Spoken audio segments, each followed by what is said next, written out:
네, 죽었다가 깨어나도 그건 못하겠다. 우리가 이런 말 여러분 종종 하지 않습니까? 야, 나 그거 죽었다 깨어나도 나는 그거 못하겠다. 네, 그런 말 할 때가 있는데요. 저도 젊었을 때는 새벽기도 죽었다 깨어나도 못하겠다고 생각을 했습니다. 심지어 목사가 되고도 이제 그 전까지는 그렇게 뭐 매일 나가진 않았는데요. 목사 안수 받고 나니까 제가 섬기던 교회 담임 목사님이 조 목사 이제 안수 받았으니까 일주일에 3일씩 설교하지, 저한테 그러셨습니다. 그래서 이제 월화수 3일을 설교를 하기 시작했는데 월요일 새벽에 일어날 때 죽을 것 같더라고요. 이제 화요일 새벽에 일어날 때는 무슨 정신으로 일어났는지 기억이 나지 않았습니다. 몇 주 그렇게 하는데 어느 날 제가 목사가 된 것을 처음 후회한 게 바로 새벽에 일어나면서였습니다. 그래서 지금은 나이가 그래도 조금씩 먹어가면서 그러는지 예전보다는 이제는 그렇게 이제 그 정도 힘들다는 생각은 들지 않는데요. 어떤 사람은 새벽기도 내가 아무리 예수님 믿어도 죽었다 깨어나도 못하겠다 하는 분도 있고요. 어떤 분들은 전도, 내가 전도 참 못하겠다 이런 분들도 봤습니다.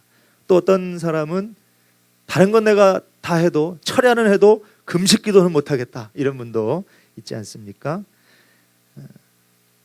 선교를 단기 선교 청년들하고 가보면 이 푸세식 재래식 화장실, 옛날 시골에 있는 그런 화장실에 난 절대 못 간다는 그런 청년들도 봤습니다. 그래서 단기 선교 가서요 일주일 동안 화장실 아예 안 가는 거예요.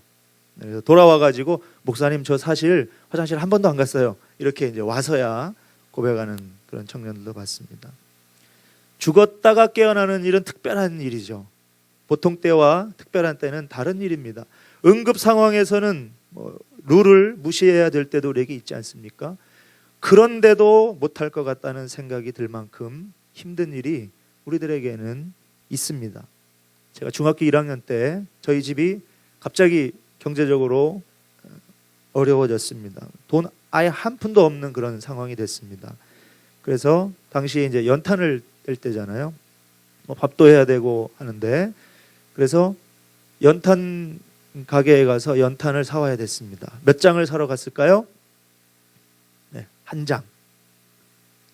그 연탄집 딸이 초등학교 6학년 때 저희 반 같은 반 아이였어요. 저는 죽었다 깨어나도 못 갈 것 같았습니다. 그래서 제 동생을 쥐어박아가지고 가서 연탄 한 장 사와! 그래가지고 이제 보냈습니다. 사실 지나고 보니까 별건 아니었는데 그때는 진짜 전 죽어도 못 갈 것 같았습니다. 연탄 한 장 사는 사람 아무도 없잖아요. 한 장 사다가 뭐 합니까, 연탄을.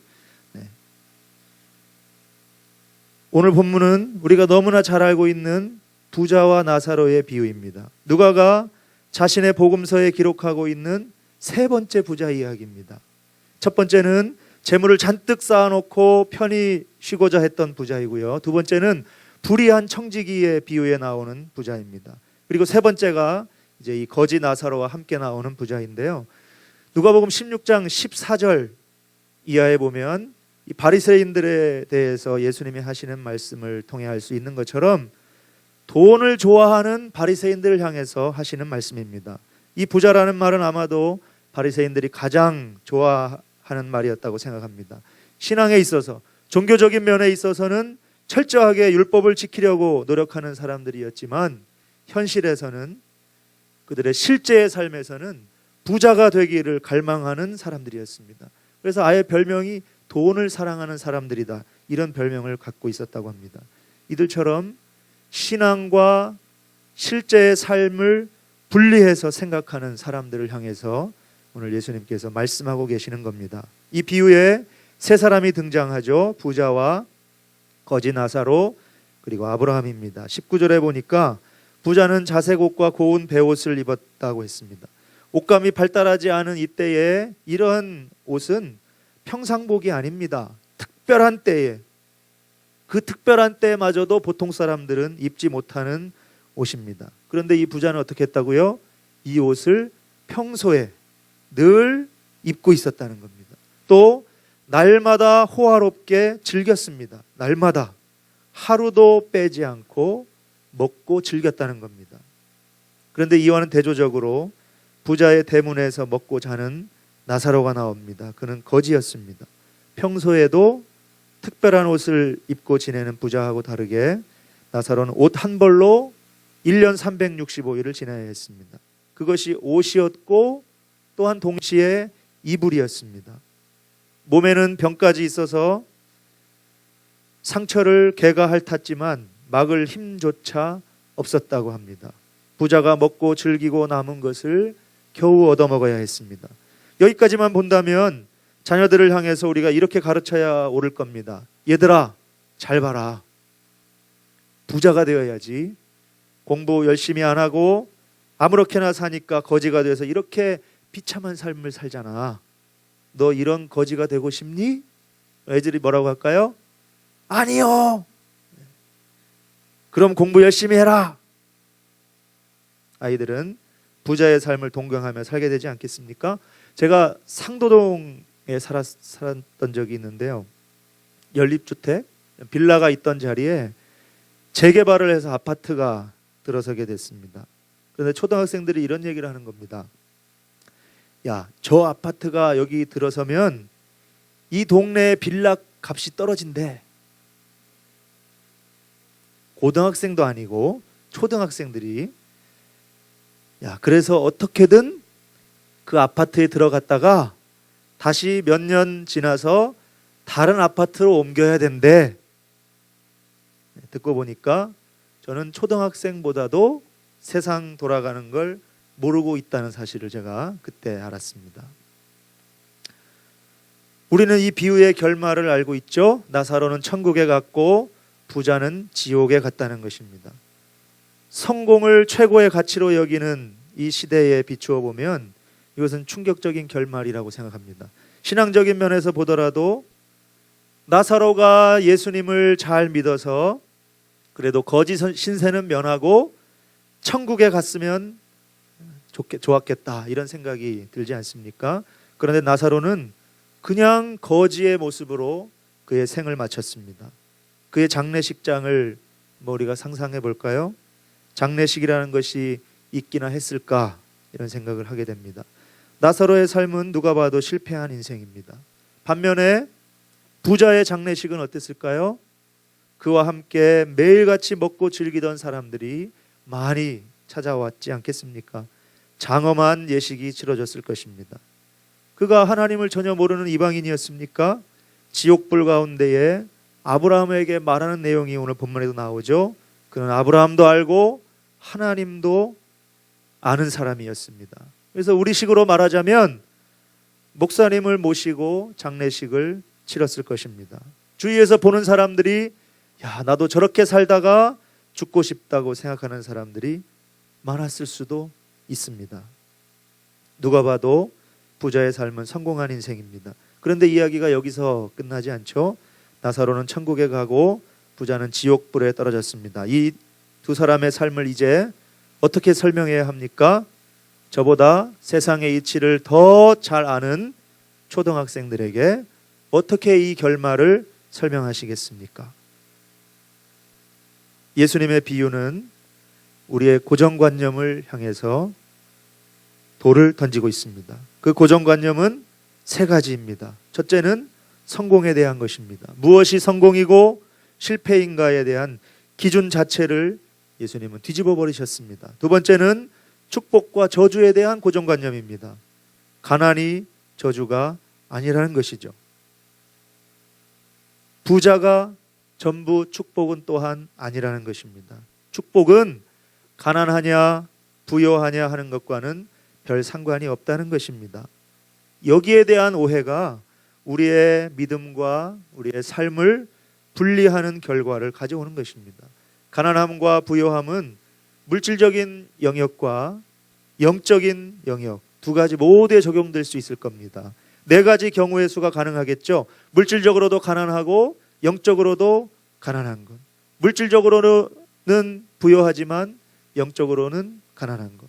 또 그 반대도 가능할 겁니다. 네 가지 경우의 수가 가능한데요. 이 중에 영적으로 부여하면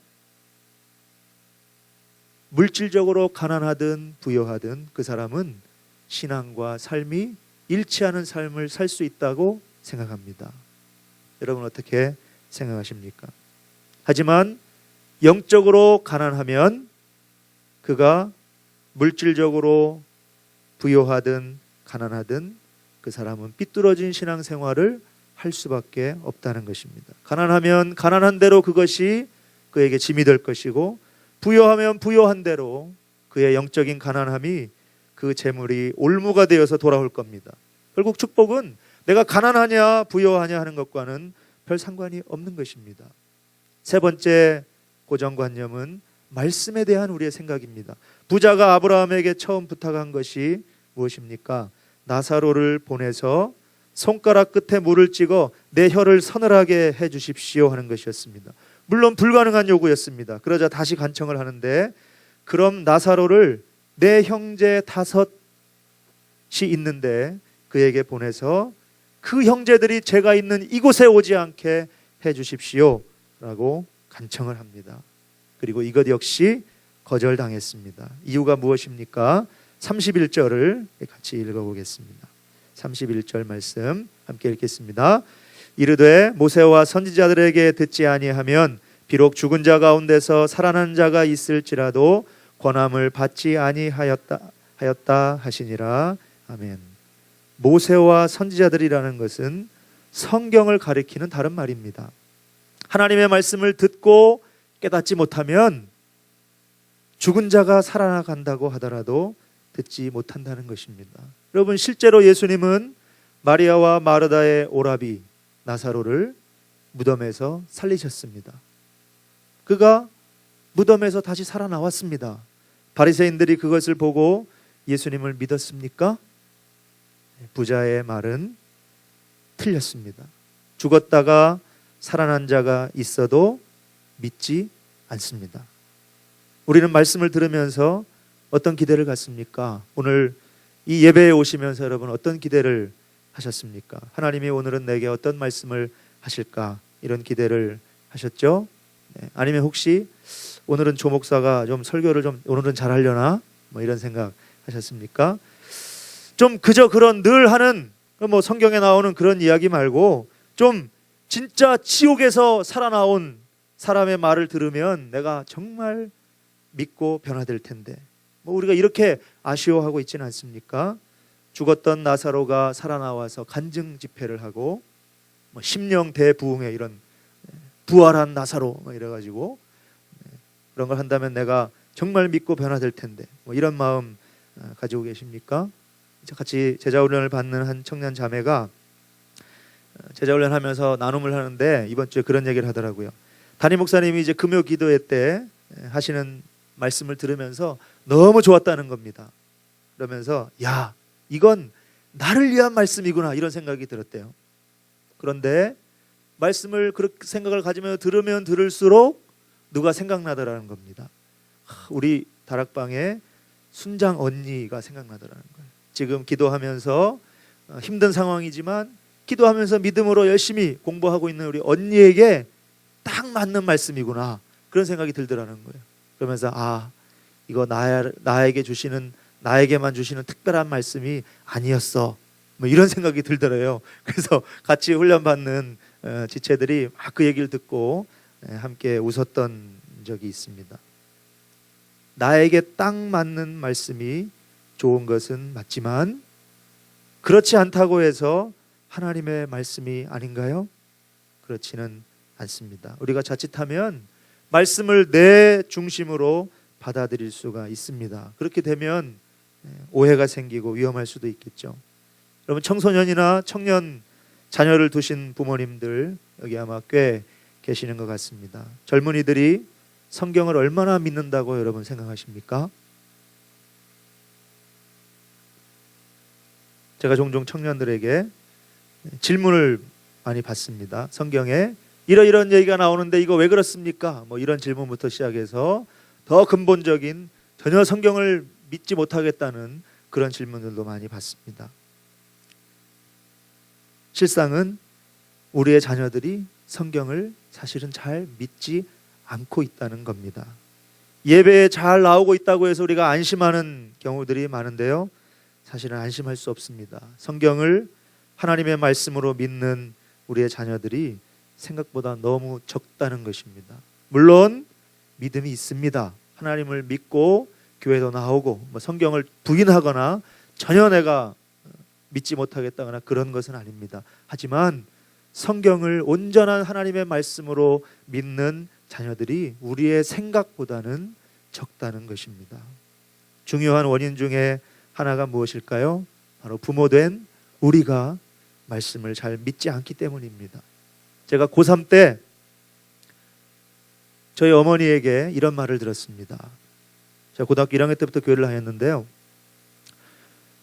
예수님 만나고 고3 때도 교회에서 교사도 하고 봉사를 많이 했으니까 꽤 자주 교회에 가게 됐습니다. 그런데 저보다 훨씬 믿음이 좋았던 저희 어머니인데도 불구하고 저에게, 야, 너 교회 고3인데 너무 자주 가는 거 아니니? 저한테 이렇게 얘기하는 거예요.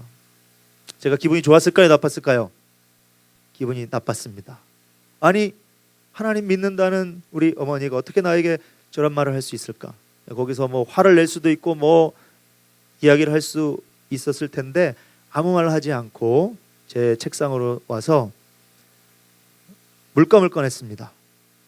그리고 빨간 물감을 풀어서 그림 그리는 붓에다가 풀어서 제 책상 책꽂이 앞에 있는 벽에다가 마태복음 11장 28절부터 30절 말씀까지를 쓰기 시작했습니다. 제 손바닥만한 크기로 벽지 위에다가, 그 벽에 하나 가득 써지더라고요. 수고하고 무거운 짐진 자들아 다 내게로 오라, 내가 너희를 쉬게 하리라. 여기는 다 잘 아시는 말씀인데 그 뒤에 이어서 이는 뭐죠? 나는 마음이 온유하고 겸손하니 내게로 와서 내게 배우라고 하는 말씀이었습니다. 이는 내 멍에는 쉽고 내 짐은 가벼움이라 하는 그 말씀을 예수님에게 와서 배우라고 하지 않습니까? 하는 저의 무언의 메시지였습니다. 벽에다가 빨갛게 쓰고 앉아서 공부를 했습니다. 저희 어머니가 아무 말도 안 하시더라고요. 그 말씀대로 예수님에게서 배우고 저는 자라기를 원했습니다. 그래서 결국 대학에도 갔고요. 그 집안이 어려운 집에 제가 몇 번 말씀드린 것 같은데 고등학교 졸업 앨범 살 돈 2만 원이 없어서 졸업 앨범을 못 살 정도였거든요. 대학을 다닐 수 있을까? 저는 사실 자신이 없었습니다. 그런데 대학도 다녔고 대학원까지 나왔고 심지어 결혼도 했습니다. 여러분, 이 비유의 핵심은 이것입니다. 지금 여기에서의 삶이 우리의 미래를 결정한다는 것입니다. 한번 따라해 볼까요? 지금 여기에서의 삶이 미래를 결정한다. 우리는 미래에 우리에게 주신 약속이 지금의 삶을 결정해 주기를 바랍니다. 나사로에게 주어졌던 그 천국의 복이 우리에게도 약속되어 있죠. 우리에게 주신 그 미래의 약속이 지금 우리의 삶에 복을 가져다 주기를 우리는 기대합니다. 하나님, 제가 천국의 백성 아닙니까? 하나님의 자녀가 아닙니까? 그런데 제가 왜 이렇게밖에는 못 살게 합니까? 우리가 뭔가 부족함이 있고 어려움이 있을 때 하나님의 그 천국의 약속을 지금도 우리에게 누리게 해주셔야 되는 거 아닙니까? 이렇게 우리가 기대를 하죠. 그것이 죄는 아닙니다. 나쁜 건 아닙니다. 그런 소원을 가지게 되죠. 하지만 그것이 정말 옳을까 생각해 보게 됩니다. 만약 그렇다면 나사로는 천국에서 누릴 복을 이 땅에서도 누리게 해달라고 구해야 옳았을 것입니다. 그리고 그런 복을 받았어야 합니다. 하지만 예수님의 비유 가운데에 그런 내용이 없습니다. 거지의 모습으로 이 땅에 살았던, 고난의 삶을 살았던 그 지금의 삶, 나사로의 그 이 땅에서의 삶이 그의 미래를 결정해 준 것이지, 그에게 약속되어진 천국의 삶이 나사로의 지금 모습을 결정한 것은 아니었습니다. 나사로도 현실의 삶이 괴롭고 힘들었기 때문에 편안함을 구하지 않았겠습니까? 구했을 것이라고 생각이 듭니다. 그러나 그는 얻지 못했습니다. 그렇지만 그것에 대해서 비관하지 않았습니다. 어떻게 이것이 가능합니까? 미래의 약속이 지금을 결정하는 것이 아니라 지금의 삶이 나의 미래를 결정하는 것을 그는 믿었기 때문입니다. 부자는 이 거지 나사로를 돌아보지 않았습니다. 매일같이 먹고 마시고 즐겼지만 자기 집 문 앞에 앉아 있는 거지에게 아무것도 한 일이 없습니다. 예수님은 그가 부자였던 것에 초점을 두지 않았습니다. 그가 한 일에 대해서 물으셨습니다. 하나님을 사랑했다면 그 거지를 그렇게 두지 않았을 것이라는 사실입니다. 하나님의 말씀에 순종했다면 그러지 말았어야 됩니다. 우리가 꿈꾸는 부유한 삶, 더 나은 삶, 부자의 삶이 이런 것이라면 거기에는 소망이 없습니다. 거지 나사로와 같이 우리의 삶에 고난이 있습니까? 하나님께 구해도 해결되지 않을 수도 있습니다. 그러나 하나님만 철저하게 믿어야 됩니다. 미래에는 하나님이 주시는 영광스러운 삶이 우리의 것임을 믿어야 됩니다. 그러므로 우리는 지금 그리고 여기에서 하나님의 말씀에 반응해야 되는 것입니다.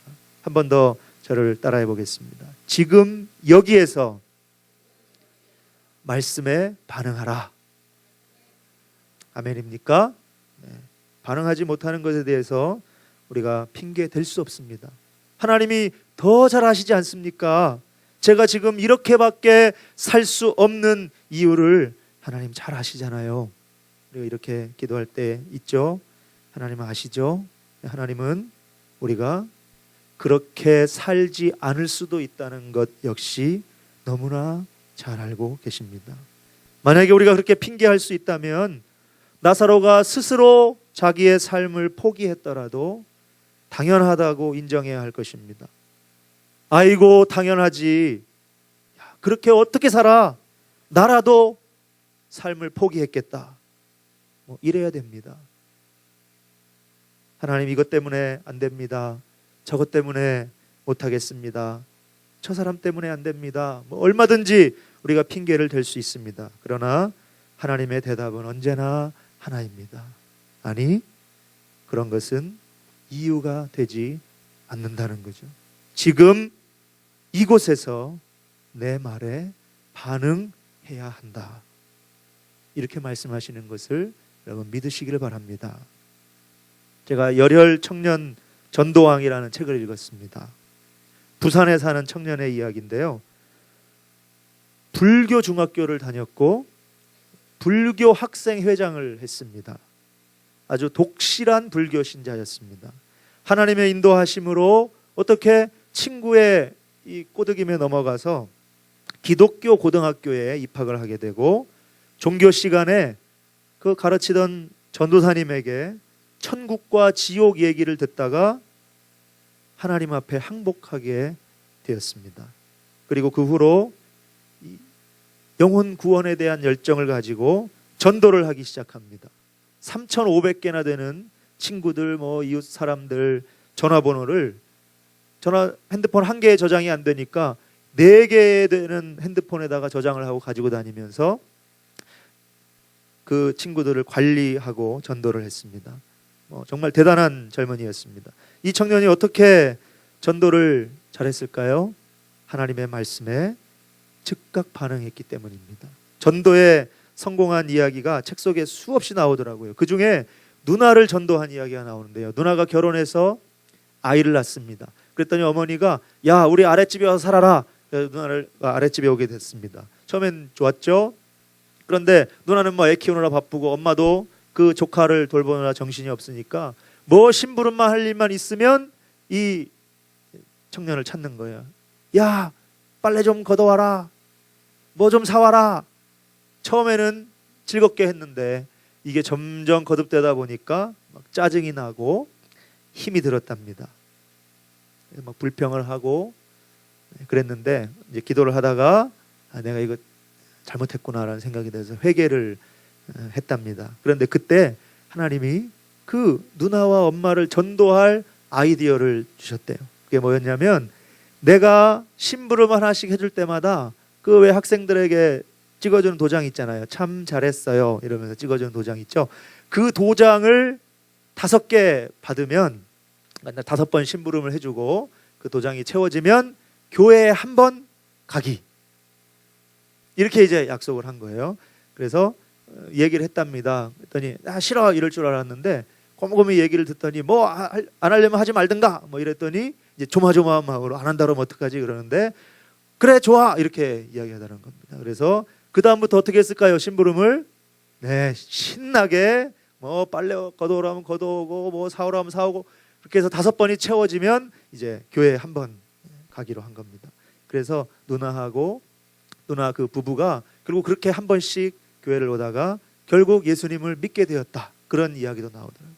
엄마도 또 전도하는데 자기가 직장에서 월급 타서 엄마에게 그 월급을 드리면서 10분의 1은 내가 하나님 앞에 드려야 됩니다. 나머지 10분의 9는 엄마에게 다 드릴 테니까 그 중에서 저에게 용돈 주고 나머지는 알아서 다 하셔도 됩니다. 이렇게 얘기했대요. 그랬더니 엄마가 감동을 받으면서 야, 네가 믿는 하나님 나도 믿어보고 싶다 이러면서 또 엄마도 교회를 나오게 되었다는 그런 간증이 책에 뭐 하나 가득입니다. 전도를 잘하는 법을 설명하면서 한 이야기 중에 2가지가 제 마음에 와닿았는데요. 여러분 어떻게 알려드릴까요? 네, 너무 또 쉽게 알려달라고 그러시네. 네, 또 전도하라고 할까봐 싫어하실 줄 알고 제가 좀 조심스럽게 얘기를 했는데, 네, 그래서 제가 혹시 싫어하시면 제가 그러면 안 됩니다라고 말씀을 드리려고 이야기를 하나 준비해 왔는데 그거 하지 말까요? 네, 네, 제가 라디오에서 이렇게 라디오를 들은 건 아니고요. 그 라디오 내용을 인터넷 기사에 나와 있는 걸 봤는데 CBS 라디오의 시사자키 정관용입니다라는 프로가 있는데 이번 주 월요일 오후 6시에 했던 방송에 가천대 소방방재학과 박형주 교수라는 분이 나와서 전화로 질문을 하고 대답을 하는 그런 시간이었는데요. 이 사회자가 질문을 했습니다. 그 세월호에 해경이 도착을 한 후에도 승객들을 구출할 시간이 충분하다고 하셨다는데요. 질문을 합니다. 이 교수가 네, 해경이 도착한 후에도 47분의 시간이 있었습니다. 배에 들어가 탈출하라고 했다면 300명이 다 탈출할 수 있는 시간이었다고 봅니다. 이렇게 대답을 하더라고요. 그럼 해경은 왜 배에 들어가서 그 승객들에게 탈출하라는 얘기를 하지 않았을까요? 해경이 가서 그 얘기를 안 한 거는 아마 거기에 대한 훈련이 굉장히 부족했고 또 그 훈련을 해보지 않았기 때문에 배가 언제 침몰할지 아마 두려웠을 거로 저는 판단을 하고 있고요. 그렇게 이야기를 이어가더라고요. 이 내용 가운데에 제 눈에 들어오는 것이 있었습니다. 아마 거기에 대한 훈련이 굉장히 부족했고 하는 부분이었습니다. 47분이라고 하는 그 기울어져서 배가 침몰해 가는 시간이 있었는데 그 시간 동안 그때 처음 도착한 해경 4명 중에 1명이 배에 올라타서 구명벌이라고 하죠. 구명정을 분리해서 그것을 터뜨리는 그 일만 했지 아무도 그 안에 들어가서 승객들에게 탈출해야 됩니다 이런 얘기를 하지 않았다는 거죠. 어떻게 보면 상당히 남아있는 사람들에 대한 직무유기에 해당한다고 볼 수 있습니다. 이렇게 그 교수도 이야기를 하더라고요. 그 배가 침몰하는 그 시간에 골든타임이라고 하죠. 가장 중요한 그 승객들을 구출할 수 있는 그 시간이 이 선원들을 우리가 그 승무원들을 굉장히 이제 질타를 하고 비난을 했는데 사실 해경도 그럴 수 있는 여건이 사실 있었다라는 이야기를 했습니다. 여러분, 우리에게 그 골든타임이 주어져 있다면 어떻게 하겠습니까? 두렵죠. 사실 바다에 바다 물결이 치는 걸 보면 거기에 내가 빠진다는 생각만 해도 두렵습니다. 저도 충분히 이해합니다. 제가 해경이라고 해도 거기에 막 뛰어 들어가서 기울어져 침몰하고 있는 배 안으로 들어가서 승객들을 구한다는 거, 용기가 나지 않을 수도 있다는 거 충분히 이해가 됩니다. 하지만 이 교수가 한 이야기처럼 문제는 훈련이 굉장히 부족했고 그 두려움을 극복할 만큼의 준비가 되어 있지 않았다는 거죠. 죽었다 깨어나도 나는 못한다고 말해도 될까요? 그 해경에게 주어졌던 임무가 우리에게 주어져 있습니다. 훈련이 굉장히 부족했고 주님 사랑의 교회에 따뜻한 동행을 하고 있는데 막상 해보니까 오이코스들 한 명도 안 오고 정말 힘들었습니다. 왜 그랬을까요? 우리가 전도하는 훈련이 굉장히 부족했고 성도들이 전도하는데 굉장히 두려움을 느꼈던 것 같습니다. 이런 평가를 우리가 들으면 되겠습니까? 되겠죠. 그래서 제가 이 책에서 본 내용을 가지고 전도하는 법에 대해서 한번 설명을 드리려고 합니다. 어떻게 해도 될까요? 네. 아까보다는 좀 대답이 작아지셨네. 네. 이 전도왕이 그렇게 이야기하더라고요. 나는 프로 전도자가 되겠다는 마인드를 갖고자 했다. 전도는 하나님이 영혼을 우리에게 붙여주시는 것이다. 그렇게 이야기하더라고요. 하지만 하나님이 영혼을 붙여주고 싶으신 사람이 또 있지 않겠느냐라고 말합니다. 어느 분야든 프로가 되기 위해서는 자기 관리가 철저해야 한다고 그렇게 이야기하더라고요. 그래서 전도의 프로가 가져야 될 조건, 자기 관리는 어떤 것이냐 그러면서 11가지를 이야기하더라고요. 첫 번째는 규칙적으로 기도하는 사람이어야 한다. 여러분이 규칙적으로 기도하고 있다면 여러분 전도의 프로가 될 수 있다는 겁니다. 말씀을 통해서 은혜 받는 사람, 여러분 같은 분들이죠. 상대방을 잘 배려하는 사람, 정직한 사람, 또 화를 잘 내지 않는 사람, 베푸는 사람, 상대방의 이야기를 잘 들어주는 사람, 인간관계가 좋은 사람, 그리고 그 관계를 꾸준히 지속할 수 있는 사람, 긍정적인 사람, 하나님의 은혜 속에서 늘 즐거움이 넘쳐나는 사람, 이런 조건을 이야기하더라고요. 여러분 얼마나 해당이 되십니까? 꽤 많이 해당이 되시죠? 네. 여러분은 전도의 프로가 될 수 있습니다. 이것을 자기를 잘 관리하고 이렇게 될 수 있도록 그런 마인드를 갖는 게 중요하다는 이야기를 하더라고요. 그러니까 여러분은 지금 충분히 가능성이 있는 겁니다. 그러면서 저에게 와닿았던 거 두 번째, 이게 중요한데요. 좋은 습관을 가지면 좋겠다는 이야기를 했습니다. 그래서 그러면서 전도하기 좋은 습관을 얘기하더라고요. 그게 뭐였냐면요, 항상 밝게 웃는 것이었습니다. 네, 우리 옆에 계신 분들을 보고 한번 웃는 연습 한번 해볼까요? 밝게 한번 웃어보겠습니다. 네. 네. 예수님 믿고 교회 다니는 것이 정말 재밌고 즐겁다는 걸 표정으로 보여주면 되더라. 네, 그렇게 이야기하더라고요. 그래서 친구들에게 교회 가자는 이야기를 할 때도 자기는 3가지를 지킨답니다. 자신 있게, 웃으면서, 예의 바르게. 이렇게 3가지만 지키면 친구들이 10번 찍어 안 넘어오는 친구가 없더라, 이렇게 얘기하더라고요. 근데 우리 여러분 보통 어떻게 합니까? 친구들에게 교회 가자는 얘기할 때, 네. 야, 교회 가자. 네, 이제 가야지. 뭐 이렇게 우리 얘기하잖아요. 그게 아니라는 거예요. 자신 있게,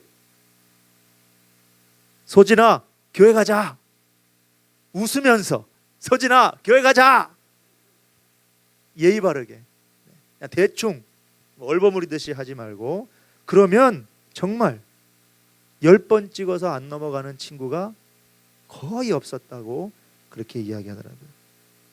13년 동안 이 청년이 800명을 전도했습니다. 어떤 방법으로요? 자신 있게, 웃으면서, 예의 바르게. 자, 실습을 한번 해보겠습니다. 자, 두 분씩 한번 짝을 짓고요. 서로 한번 얼굴을 보고요. 혹시 이름을 아시면 뭐 이름을 부르시고, 모르시면 뭐 누구야, 뭐 집사님, 뭐 네, 하여튼 이름을, 친구 이름을 친구라고 생각하고, 누구야, 교회 가자, 이렇게 한번 해보도록 하겠습니다. 자, 준비되셨죠? 시작. 교회 가자. 네. 자, 이렇게 해서 몇 명을 전도했다고요? 네, 13년 동안 800명을 전도했다는 이야기를 제가 보았습니다. 어떻게 가능했을까요? 하나님이 주시는 마음, 전도하는 걸 하나님이 가장 기뻐하시는 일이더라. 지옥에 가 있는 부자도 나에게 5 형제가 있는데 그 형제에게 나사로를 다시 살려서 보내주시면 안 되겠습니까? 이렇게 간절히 이야기하는데, 그 간절한 마음으로 하나님이 우리에게 주시는 그 마음으로 순종했더니 전도하게 되더라, 그런 이야기를 했습니다. 제가 따뜻한 동행에 테마가 있는 주일 초청 예배 행복 나눔 콘서트 진행 중입니다. 이번 주가 마지막이고요. 또 다음 세대 전도 행사들이 6월 1일까지 이어집니다. 하반기에도 진행될 예정입니다. 오이코스를 초청할 기회가 아직 너무나 많습니다. 지금, 그리고 여기에서 하나님의 말씀에 반응할 때에 우리는 전도할 수 있습니다. 사랑하는 성도 여러분, 부자와 이 거지 나사로의 이야기는 우리의 믿음과 삶이 같이 가야 된다는 말씀입니다. 죽었다가 깨어나면 달라져야 됩니다. 하나님의 말씀을 들으면 그것을 믿고 붙드는 것이 당연합니다. 우리 현실의 삶이 힘들다고 느껴질 때가 많습니까? 나사로의 삶을 통해서 위로하시는 주님의 음성을 들을 수 있기를 바랍니다. 현실의 복을 구하다가 실망하신 적이 있습니까? 아브라함의 품에 안겨서 위로를 받는 나사로의 모습을 소망하시기를 바랍니다. 그리고 지금 내가 있는 이곳에서 주님의 뜻이 무엇인가 귀를 기울이고 순종할 수 있기를 바랍니다. 말씀을 붙들지 않으면 죽었다가 깨어나도 거기에는 소망이 없는 겁니다.